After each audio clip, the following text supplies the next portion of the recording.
Before I start, I think I better give some background information. This happened way back in 1983, the year after I graduated high school. I'd hitchhiked south to Florida with the goal of becoming a beach bumette until I got tired of it. Anyway, I shacked up with several guys until I ended up with BJ. BJ was in his 30s, was drunk all the time, and was a huge asshole. He would constantly try to start fights with people, and it followed the exact same progression each time. 1. He'd piss someone off by generally being a drunk asshole. 2. If the person stood up to him, he'd bait them by calling them some variation of the word motherfucker.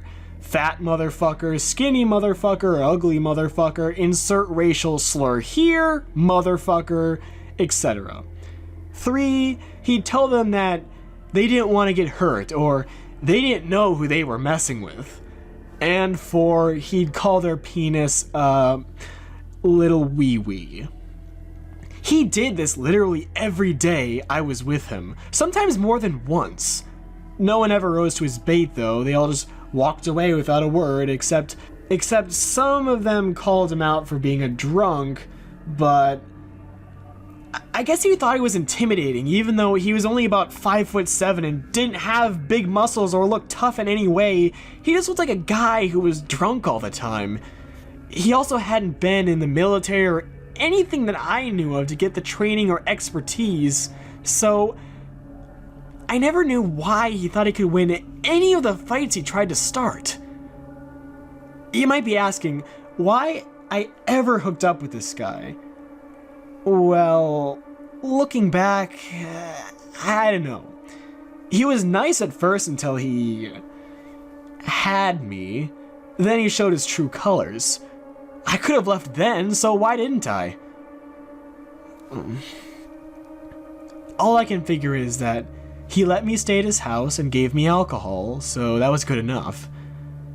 I guess I was too naive at the time to realize how bad of a situation I was in. And maybe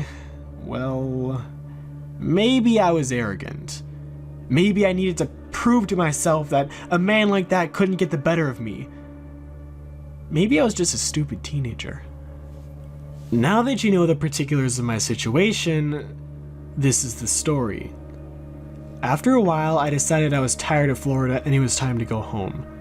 BJ wanted to drive me, but I told him no because I did not want him to know where I was from. All he knew was that I was from Knoxville, Tennessee, and I thought that even that was too much.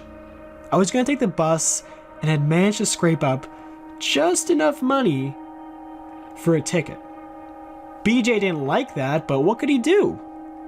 Well, it turns out he knew exactly where I was hiding the money and had stolen it. He pulled it out of his wallet and waved it in my face laughing.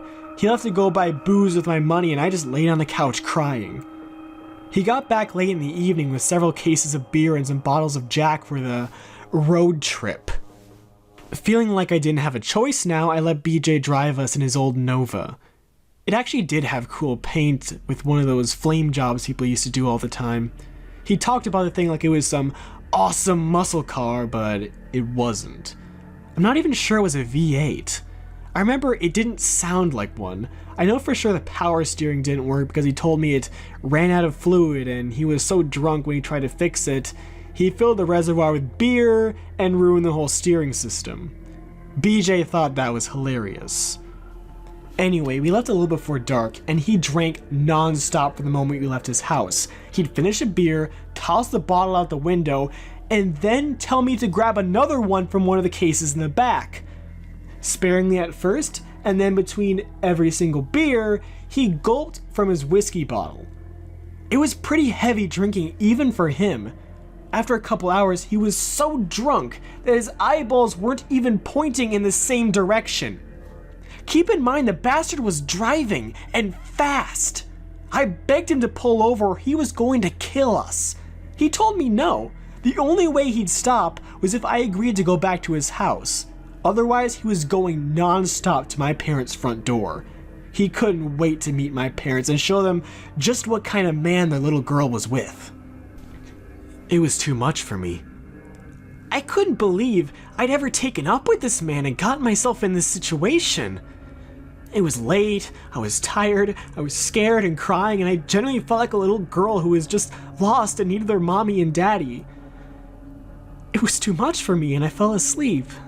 I guess because I couldn't cope with it in any other way. I woke up when he wrecked. I remember getting that falling feeling like you sometimes get when you're about to fall asleep. Then it was a lot of noise, and I hit my head hard. I don't think I blacked out, but I can't really be sure. All I remember is that my vision was too blurry for me to even think about doing anything for a few seconds. Once my head cleared, I saw that I was face down in a puddle of blood on the dash. The windshield in front of me was cracked all to hell where my head hit it, and it was a wonder that I hadn't been flung through it. My nose was bleeding. I opened the door and kind of fell out. I saw two things. The Nova was nose down in a deep ditch and we were in the middle of nowhere. I'm talking a long straight road lined with trees on both sides as far as I could see in the dark. BJ was already out of his car sitting on the side of the road. Actually, more like he'd fallen out on his ass because he was too drunk to stand up straight. I asked him where we were and he said he didn't know. Maybe somewhere in Alabama. If you don't know, unless you start from the Panhandle, there is no reason to get anywhere near Alabama to go from Florida to East Tennessee. He said he got confused and thought we were going to Memphis to see Graceland. It was his idea of a joke, I think. We ended up just walking down the road hoping someone would pick us up. BJ made sure to retrieve a bottle of Jack Daniels from the car before he set off because of course he did. I was actually kind of relieved at him having wrecked the car. Now that I wasn't being held prisoner, I could probably split from him. Maybe we could stop at a motel or a gas station. I could get a ride from someone while BJ was in the bathroom or paying for a room or something. BJ was mostly quiet, trying to keep walking straight, and occasionally taking sips from his precious bottle when he was in danger of getting a little sober. After what seemed like a long time, so long that I was afraid that we were really in the middle of nowhere and that nobody was ever going to come along, we heard a car coming up behind us. I told BJ to hide his bottle while I tried to flag down the driver. It was a Volkswagen Beetle. The driver was a pudgy little man, older, with glasses. There was a necklace of Christ on the cross hung from his rearview mirror. The man with his Jesus necklace and a little car looked about as harmless as a kitten. He let me in the back seat and BJ took the passenger seat. The Beetle man told us he could take us to an all-night gas station up the road. We could call for a wrecker. I thanked him so much. I planned once BJ got out to call for the wrecker that I would ask the friendly man to leave him behind and take me somewhere else. That never happened because after a few minutes, BJ decided it would be a good time to pick a fight. You're a fat motherfucker, ain't ya?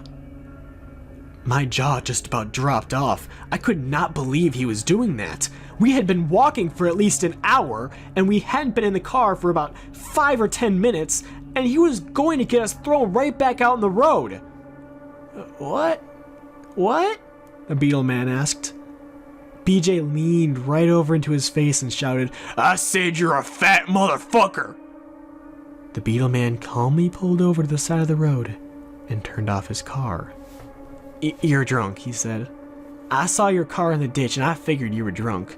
BJ didn't respond. He just pulled the bottle of Jack from his pants. He shook it in the man's face and laughed before he took a big sip. I don't like drunks, the Beetle man said, suddenly not sounding so friendly. This is not the time to be messing with me, little man, BJ said. Stop it, I said, smacking BJ upside the head. This fat motherfucker thinks he's somebody, BJ said, but he does not know who he's messing with. I'll show him who's somebody. BJ, shut up, I said more forcefully. I'm sorry, mister, there's no excuse for this, I said to the Beetle man. BJ, get out, we'll walk. I'm not walking anywhere. This piece of shit can drive, BJ said. A dumb, drunk grin was all over his face. "Let me show you what I do with drunks," the Beetle Man said. Right when he said that, I almost got sick to my stomach. There was going to be violence. It was unavoidable now. I just put up my hands to signal that I was out of it and leaned as far back into the seat as I could. "Man, I don't give a shit," BJ shouted.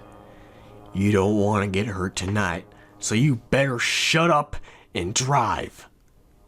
The man took the keys out of the ignition and got out. A Beetle has a pocket on the door panel for storing things, and I saw him reach into it as he stood up. I thought he was putting the keys into it. He walked around to BJ's side. "Oh, it's on," BJ said, more excited than I'd ever seen him.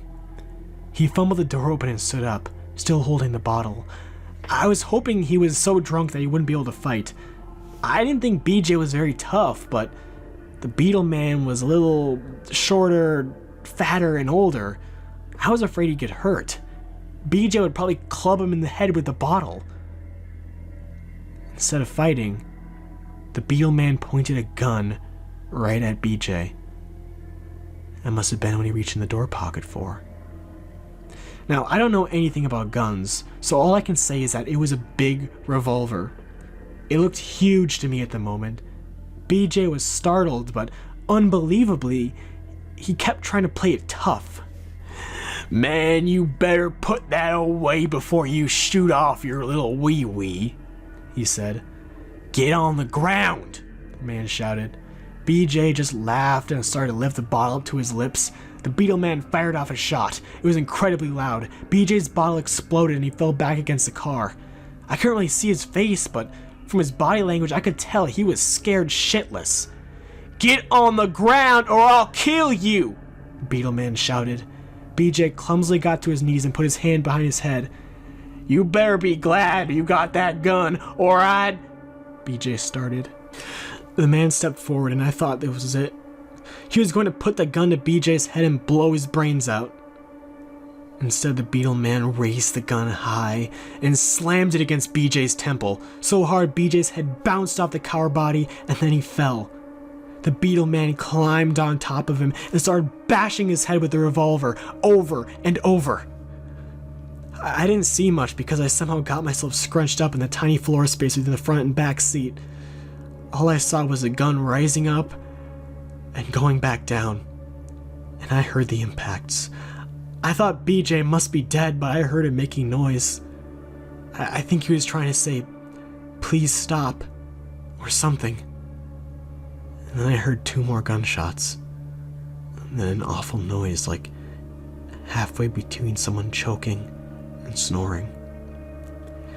The Beetle Man came back around to the driver's side and opened the door, flipped his seat forward, and dragged me out to the floor. You might think I was screaming my head off, but I wasn't. I only made little sounds, almost like dog whimpers. I read somewhere that in life or death situations, people just shut down, and that's what I was doing then. Or maybe I was afraid that if I made any noise, it would enrage him further, and he'd kill me. I don't know. He shoved the gun barrel almost up my nose. "If I didn't have Jesus with me tonight, I'd have killed you both, goddamn drunks." He threw me to the ground, got in his car, and drove off. I looked to watch him go, but all I could focus on was that Jesus necklace in the mirror, swinging back and forth. After a minute, it occurred to me that I should check on BJ. He was on his stomach, still breathing. There was a hole in the dirt next to his head, which I guess is where the man had fired those 2 shots. I rolled him over and about screamed. His face wasn't really a face anymore. If you looked hard enough, you could tell it used to be a face, but nothing looked like it was in the right place. And his eyes were so swelled up, they looked like eggplants growing on his head. I left him. That's right, I just got up, started walking, and left him. It took me a while, but I finally got to that gas station the Beetle Man had told us about. I hitched a ride with an old lady who was on her way to Chattanooga. Luckily enough, she was a nice lady. Said she used to get in trouble when she was young too. Once we got to Chattanooga, she gave me a little money for food and told me to take care of myself. I called my parents from a bus station. They wired me some money for a ticket, and a few hours later I was home. So that's the scariest thing that's ever happened to me. There was nothing paranormal, no ghosts or monsters, just a young girl getting caught between a stupid, drunk asshole and a half-crazed guy with a gun in the middle of nowhere. I never found out if BJ lived or died, and frankly, I don't care. As for the Beetle man, I'd almost have thanked him, but he said he would have killed me, and I didn't do a thing to him. If you ever broken down or wrecked on a lonely road in Alabama, and a little old man in a Beetle stops to give you a ride, check his rearview mirror, and make sure that Jesus is with him before you get in.